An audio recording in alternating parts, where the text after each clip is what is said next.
તો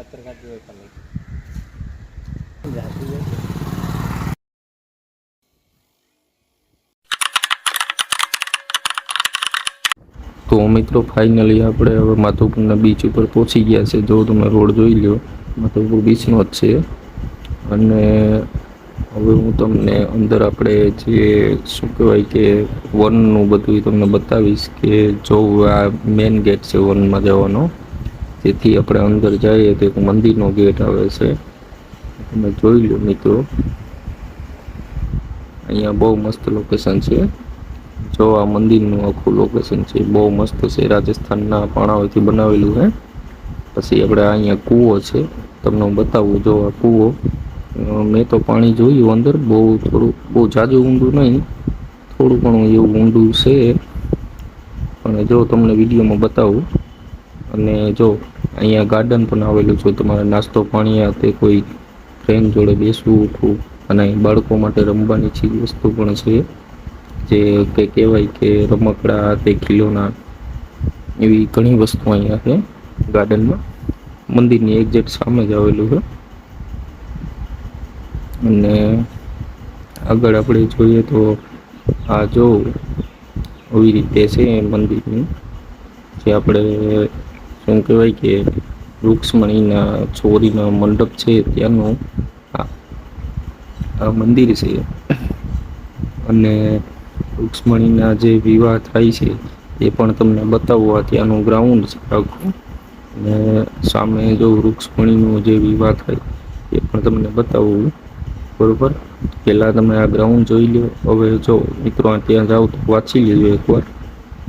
અને જો મિત્રો આ રૂક્ષ્મણીનો પાંડવો છે, જેના અહીંયા વિવાહ થાય છે ફેરા ફરવાના. અને મિત્રો આ આપણો મિત્ર છે, જે આપણી જોડે જ હોય છે, કામ ધંધો આ તે બધું આપણી જોડે જ હોય છે ફરવાનું. એનું નામ છે મિલન કુમાર. અને મિત્રો હવે જો આ બીજું મંદિર છે મહાદેવનું. અહીંયા તમે આવ્યા હોય કે ના, એ બધું વનમાં જ આવેલું છે. અને એકવાર આવો તો બધું સારા એ જોઈ લેજો, રખડી લેજો. બહુ મસ્ત મજાની મજા આવે એવા લોકેશન છે. ફોટા પણ તમે પાડી શકો. મિત્રો આપણે ખુદ જઈને વિડીયો બનાવ્યો છે સ્પેશિયલ તમારા માટે, કે તમે મિત્રો જો માધવપુર મજા એ મંદિર. અને મિત્રો હવે અમે ગોલો ખાવા આવી ગયા. જો ગોલો બની ગયો છે. હવે મિત્રો અમે બે ભાઈબંધ ગોલો ખાશું. ગોલો ખાઈ લઈએ ત્યાં સુધી બ્રેક રહેશે મિત્રો.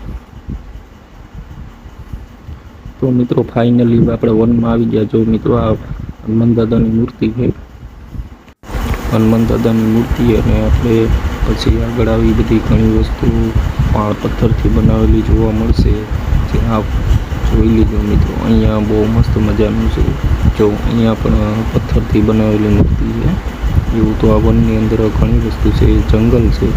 જો મિત્રો એવડો મોટો શંખ તમે પથ્થરનો બનાવેલો ક્યાંય જોયો નહીં હોય, પણ અહીંયા તમને જોવા મળશે. પછી આગળ જો એવડી મોટી આંખ તમે ક્યાંય નહીં જોઈ હોય. અને મિત્રો આપણો બુદ્ધ ભગવાન, જે પથ્થરની બનાવેલી મૂર્તિ અહીંયા બેસાડવામાં આવી છે બુદ્ધ ભગવાનની. અને પછી આગળ આપણે વનની અંદર જઈએ બીજે, તો જો આવા બધા નવા લોકેશનો આવતા હોય છે ફોટા પાડવાના. આગળ જોજો પબ્લિક ફોટા પાડતી જ હશે, તો તમે આવ્યા હોય તો કોમેન્ટ કરજો. અહીંયા જો આગળ અમે પહોંચ્યા તો અહીંયા પબ્લિક ફોટા પાડવા માટે ઊભી ગઈ છે. જ્યાં મોરનું પીછું આવેલું છે ત્યાં જો મિત્રો. અને પછી આપણે ત્યાંથી આગળ જતા જો પથ્થરમાં ડિઝાઇન મૂર્તિ એવી ઘણી વસ્તુનો, નવી વસ્તુનો અહીંયા બનાવીને માણસોને બતાવવા માટે ફોટા પાડે છે. અને આગળ આ બેસ્ટ લોકેશન છે ફોટા પાડવા માટે. અહીંયા પબ્લિક બહુ ફોટા પાડે છે અંદર, જે અહીંયા જો તમે બતાવું. પબ્લિક સ્પેશિયલ ફોટો પાડવા જ અહીંયા આવે છે. ને પછી આગળ આપણો મિત્રો જો આપણે હવે આવી ગયા છે ઓશો આશ્રમમાં, જે ત્યાંનું આ ગ્રાઉન્ડ છે. જો તમને ઓશોનો ફોટો બતાવી દઉં મિત્રો. જો ઓશો ભગવાનનો ફોટો જો તમે ઝૂમ કરીને બતાવું છું, કેમ કે મેં શૂઝ પહેરે એટલે અંદર નહીં જતો હું.